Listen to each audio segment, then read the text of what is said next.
तीन बहनों की लालची भाभी करिश्मा, रेशमा और मनीषा। तीन बहनों की लालची भाभी करिश्मा, रेशमा और मनीषा तीन बहनें हैं। उनका एक भाई भी है, मयंक। मयंक अपनी बहनों को बहुत प्यार करता है, लेकिन मयंक की पत्नी सविता इस मामले में मयंक से बिल्कुल ही अलग है। वो अपनी ननदों का जितना बुरा कर सकती है उतना बुरा करती ही रहती है और अपनी ननदों पर हुक्म भी चलाती है। करिश्मा, करिश्मा, तुमने अभी तक नाश्ता नहीं बनाया? तुम्हारे भैया को ऑफिस जाने में देर हो रही है। हाँ भाभी, बस अभी बनाती हूँ। करिश्मा, तुम ये ढीलापन छोड़ दो। कल को पराये घर जाना है। वहाँ अगर तुम इस तरह से काम करोगी तो लोग क्या कहेंगे कि माँ ने और भाभी ने कुछ सिखाया नहीं। और तुम्हारी दोनों बहनें कहाँ हैं? अब रेशमा मार्केट गई है और मनीषा सो रही है। क्या? सुबह के 8 बज रहे हैं और ये महारानी अभी भी सो रही है? ये कहते हुए सविता अपनी सास दुर्गा देवी के पास जाती है। माँ जी, देख रही हो अपनी बेटियों के तौर तरीके? क्या हुआ बहू, सुबह सुबह क्या कर दिया मेरी बेटियों ने? अरे एक तो अभी अभी उठकर किचन में गई है, दूसरी सुबह सुबह बाहर चली गई और तीसरी अभी तक सो रही है। क्या करूं मैं इन तीनों का? मैं तो परेशान हो गई हूँ।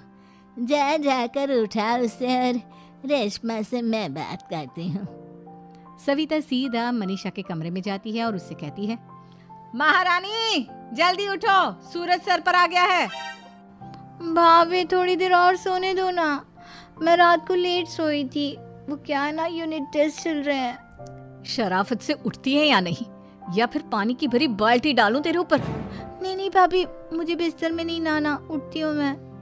मनीषा जल्दी से उठकर बाथरूम में चली जाती है। सभी आराम से बैठकर नाश्ता कर रहे होते कि तभी रेशमा बाजार से हाथ में सामान लिए आ जाती है। रेशमा को देखते ही सविता उस पर बरस पड़ती है। लो, आ गई महारानी। ऐसा भी क्या सामान लाना था जो सुबह आंख मलते ही बाजार की तरफ रवाना हो गई?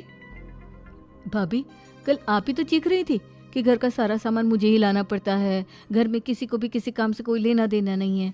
अब मैं बाजार जाकर सामान ले आई तो आपको इस बात से भी तकलीफ हो रही है? देख रही हो माँ जी, अपनी बेटी की जुबान कैंची से भी तेज चलती है। और मयंक, आप तो कुछ कहेंगे नहीं अपनी लाडली बहन को? रेशमा, अपनी भाभी से ऐसे बात नहीं करते। चलो माफी मांगो। भैया, मैं क्यों माफी मांगू? आप भाभी से बोलिए ना कि हम पर कम हुक्म चलाया करे। हम इस घर की बेटियां हैं और आपकी पत्नी की ननद है, नौकरानी नहीं। लो कर लो बात। इनकी भलाई के लिए कुछ भी बोलो तो इन्हें बुरा लग जाता है। इस घर में यही इज्जत है मेरी। देख लो माँ जी, आपकी बेटी किस लहजे में मुझसे बात कर रही है। सविता वहां से चली जाती है। मयंक को बहुत गुस्सा आता है, वो भी वहां से चला जाता है। फिर करिश्मा रेशमा को समझाती है, रेशमा, तुम्हें भाभी से माफी मांग लेनी चाहिए थी ना। लेकिन दीदी, मैंने कुछ किया ही नहीं, तो मैं माफी क्यों मांगू? हाँ करिश्मा दीदी, रेशमा दीदी जैसे ही घर में आई भाभी ही उन पर चिल्ला रही थी। हाँ, मैं मानती हूँ कि गलती भाभी की थी। मैं तो इसलिए बोल रही हूँ कि भाभी ने माँ को तो पूरी तरह अपने वश में कर लिया है। वो हमारी बात सुनती ही नहीं।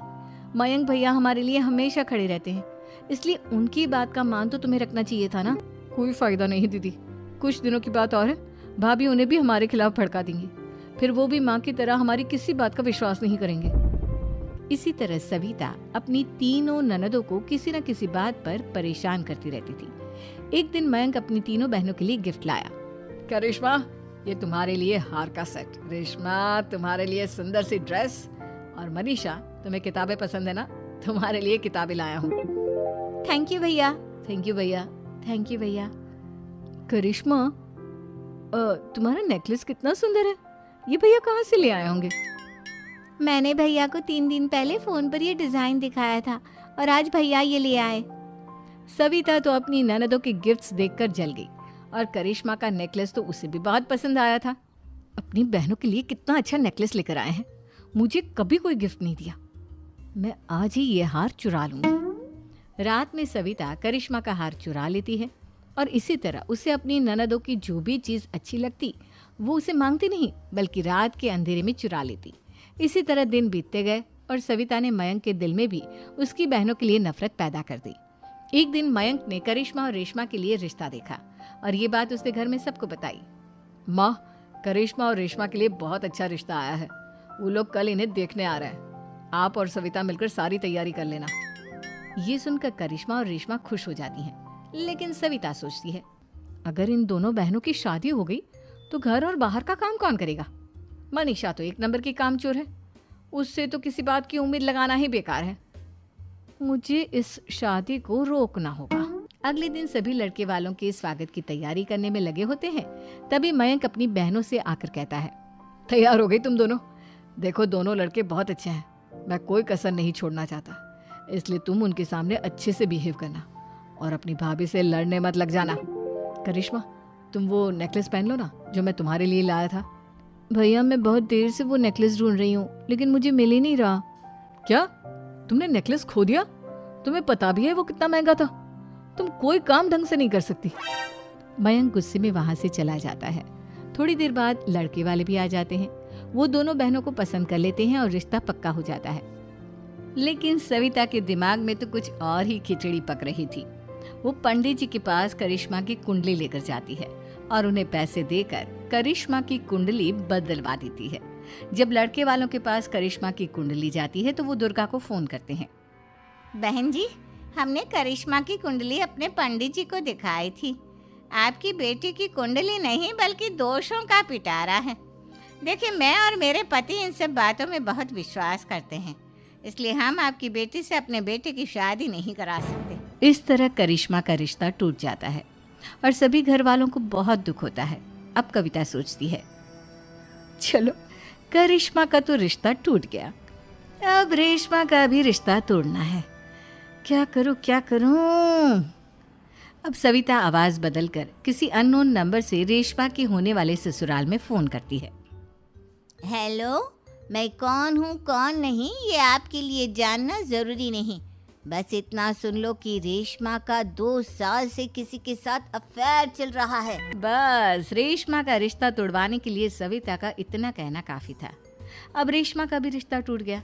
मयंक और दुर्गा देवी ने रेशमा को खूब खरी खोटी सुनाई और उससे बार बार उस लड़के के बारे में पूछने लगी। आप दोनों मुझे क्यों परेशान कर रहे हो? अरे कोई लड़का होगा मेरी लाइफ में तो मैं बताऊंगी ना, जब कोई है ही नहीं तो कहाँ से लाऊं मैं कोई लड़का? तो तेरे होने वाले ससुराल वालों को फोन किसने किया था?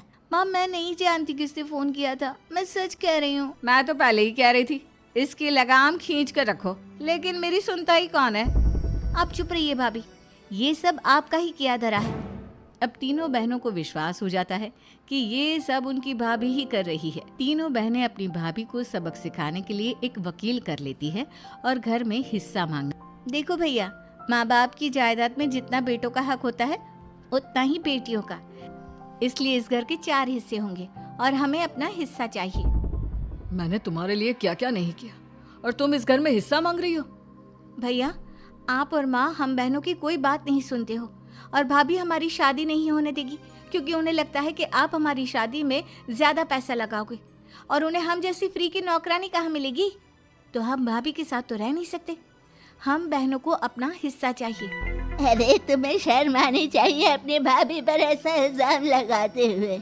वो तुम्हारे बारे में कितना सोचती है। हाँ माँ, भाभी हमारे बारे में बहुत सोचती है, दिन रात बस यही सोचती रहती है कि किस तरह से अपनी तीनों ननदों को परेशान करूं और कभी मुझे पढ़ने भी नहीं देती। दोनों बहनों का रिश्ता भी तो इन्होंने ही तोड़वाया है और रात में हमारे कमरे में आकर हमारी चीजें भी चुराती हैं। इसी तरह सविता की तीनों ननदें अपनी बात पर अड़ी रही। अब कोर्ट में तारीख भी शुरू हो गई।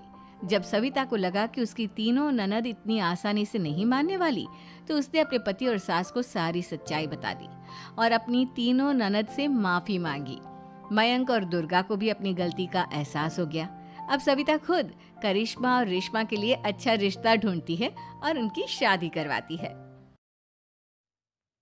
अगर आपको मेरा बनाया हुआ 2D कार्टून वीडियो पसंद आया तो लाइक, सब्सक्राइब कीजिए और बेल आइकन को दबा दीजिए।